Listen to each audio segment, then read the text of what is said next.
সদর দক্ষিণ কুমিল্লা গলিয়ারা ইউনিয়ন মালদ্বীপের থেকে আমি সকলকে জানাচ্ছি আসসালামু আলাইকুম।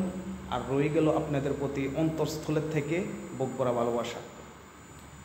জানি গলিয়ারা ইউনিয়নের ভিতরে এখন চলছে ইলেকশনের একটা মহামারী।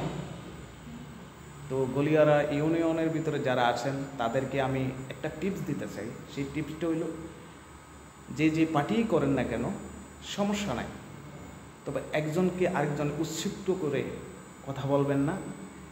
একে বাজারে খরচা খাচ্ছেন, একে বাজারে চলাফেরা করছেন, যার মনে যেটা আছে সেটাই করতে আছেন, সমস্যা নাই।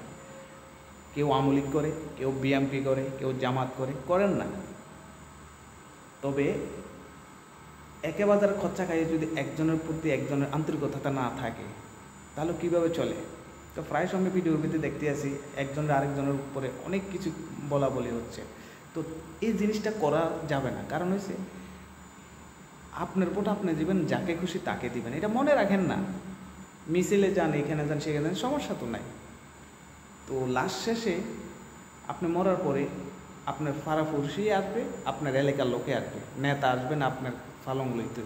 তো তাতে আমি মনে করি তো সবার সাথে সুসম্পর্ক রাখবেন, ভালো সম্পর্ক রাখবেন। এক বাজারে খরচা খাচ্ছেন, এক বাজারেই চলাফেরা করছেন, লাস্ট শেষে দিন শেষে একজনের আরেকজনের বৈশা চা দোকানে এক একজনের চা খাইবেন, দোস্তিটা এটাই থাকবে। তো ইলেকশনের কারণে আওয়ামী লীগ বিএনপি কইরা একজনের প্রতি একজন মারামারি করবেন না, এবং কি নিজেকে নিজে সেফটি রাখেন। তো এলে সবচেয়ে বেটার। ঠিক আছে? যদি ভালো লাগে, যদি ভুল হয়ে থাকে এটাও জানাবেন, আর যদি ভালো লাগে ডান করবেন। আসসালামু আলাইকুম।